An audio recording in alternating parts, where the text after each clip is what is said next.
मैं अमरेंद्र सिंह, संपादक public news times. लोक भवन में एक कार्यक्रम किया गया जिसमें भामा शाह को याद किया गया। भामा शाह के विषय में ये कहा जाता है कि एक बहुत ही दानवीर थे और उन्होंने मध्यकाल में महाराणा प्रताप जो एक मुग़लों के ख़िलाफ़ युद्ध कर रहे थे, उनको एक अपनी सारी संपत्ति इसलिए दान कर दी थी कि उनकी सेना निरंतर युद्ध करती रहे और लड़ाई बंद ना हो। बात उस समय की है जब भारत में अकबर भारत के सम्राट थे और मुग़लों का शासन था। मुग़लों ने भारतवर्ष के तमाम हिस्सों पे कब्जा कर लिया था और उनकी निरंतर विजय होती आ रही थी। अकबर ने राजपूताना, जो राजस्थान में राजपूत राजा थे, उनको भी, उनकी रियासतों को भी एक एक करके विलय कर लिया था। ऐसे में ही एक रियासत मेवाड़ थी। मेवाड़ के राजा महाराणा प्रताप थे। जब उनसे आधीनता मानने के लिए कहा गया तो महाराणा प्रताप ने मना कर दिया कि हम आपके झंडे के नीचे, हम आपके साथ नहीं रहेंगे, हम आपको टैक्स नहीं देंगे, हम स्वतंत्र हैं और स्वतंत्र रहेंगे। इस बात को लेकर के अकबर के सेनापति मान सिंह और महाराणा प्रताप के बीच में एक तकरार हो गई। और जब संधि नहीं हो सकी तो मान सिंह नाराज़ हो करके मेवाड़ से आगरा वापस आ गए और अकबर को बताया। अकबर ने तुरंत एक लड़ाई का ऐलान कर दिया कि एक भारी मुग़ल सेना लेकर के, 1 लाख की मुग़ल सेना लेके और मेवाड़ की तरफ मान सिंह रवाना हो गए। राजपूत भी बड़े बहादुर थे। अपनी 18,000 सेना के साथ हल्दी घाटी नामक स्थान पर मुग़लों से लोहा लेने के लिए, मुग़लों से लड़ने के लिए सेना एकत्र हुई। ये उस सदी का सबसे बड़ा युद्ध था और ऐसा युद्ध था जो आत्मघाती युद्ध था कि 18,000 की सेना 1 लाख मुग़लों से लड़ने के लिए तत्पर हो गई। तो ये युद्ध निर्णायक नहीं रहा। महाराणा प्रताप पकड़े नहीं गए, महाराणा प्रताप घायल हो गए थे और उनको उनकी सेना के लोगों ने रण क्षेत्र से अलग कर दिया और उनका ले जाके जंगलों में इलाज पानी करने लगे।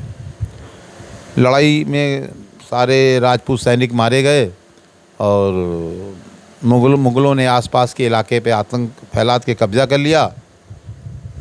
काफ़ी दिनों तक मुग़ल सेना राजस्थान में पड़ी रही और महाराणा प्रताप जंगलों में भटकते रहे और गायब हो गए। महाराणा प्रताप जब लड़ाई के मैदान से चोट खा कर के गायब हो गए थे, जंगलों में छिप गए थे, तो उस समय उनके संसाधन ख़त्म हो गए थे। उनका अपनी सेना से, अपने लोगों से, अपने राज्य से संपर्क टूट गया और यहाँ तक कि बताया जाता है कि घास की रोटी भी खाने को मजबूर हुए वो। तो महाराणा प्रताप जब जंगलों में भटक रहे थे, उनके पास आर्थिक अभाव था, पैसा नहीं था, देश की क्रांति करना चाहते थे, तो वो एक भील जनजाति होती है राजस्थान में, उन्हीं के बीच में रहा करते थे भेष बदल के। ये घटना 1576 की है। इसके बाद बड़ी दूर तक ये अकबर ने ये इंतज़ाम किया कि कोई आदमी महाराणा प्रताप की मदद ना करे। तो महाराणा प्रताप को कहीं से मदद बंद हो गई। लड़ाई जारी थी। महाराणा प्रताप का भी आतंक था कि महाराणा प्रताप कभी भी मुग़लों से लड़ सकते हैं। ऐसे समय में इतिहास में एक आदमी प्रकट होता है जिसको उस समय, उसका नाम भामा शाह था।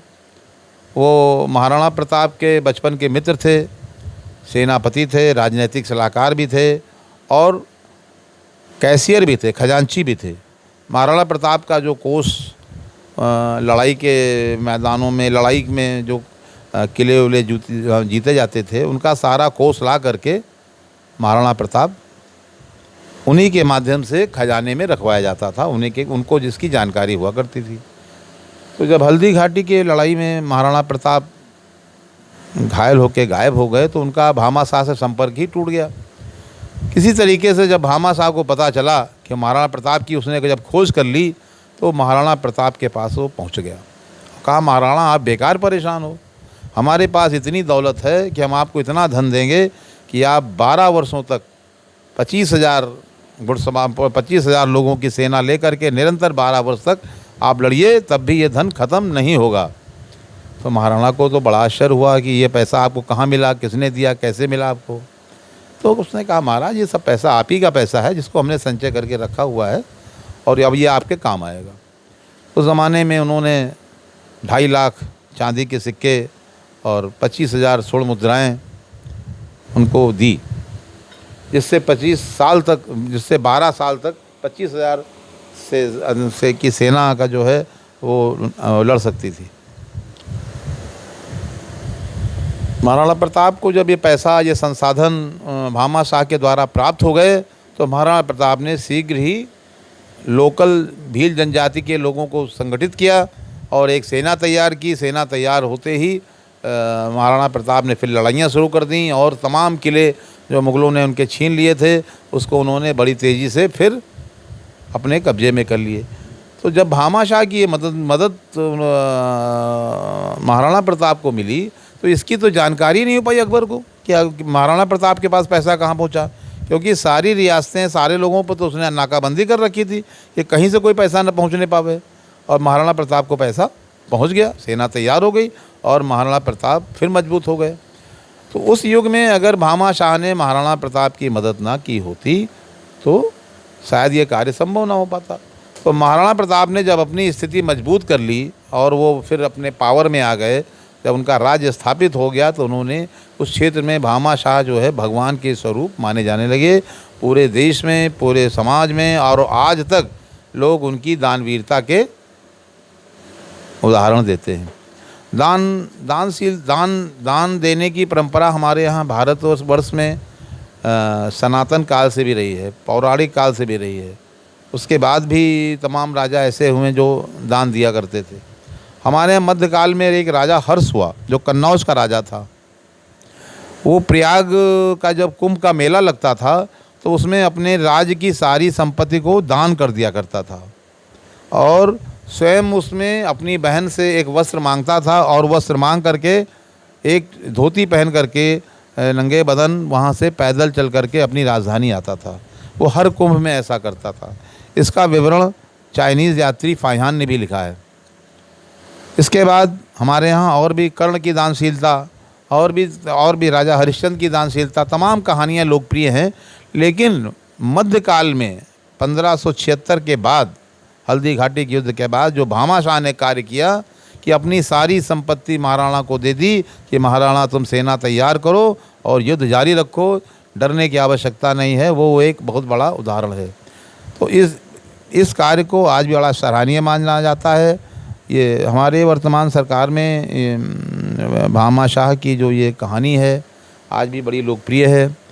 आपको बताना चाहेंगे कि कुछ दिनों पूर्व महानगर में, लखनऊ महानगर में एक सेक्टर ए महानगर में भामा शाह की मूर्ति भी लगवाई थी अटल जी ने, आज भी लगी हुई है।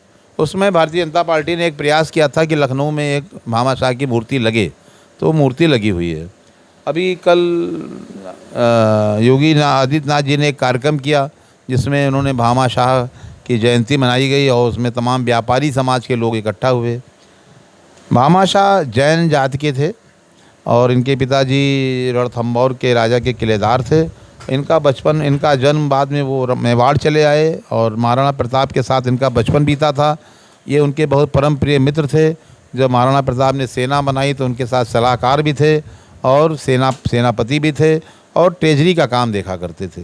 और समय आने पर इन्होंने महाराणा प्रताप की मदद की।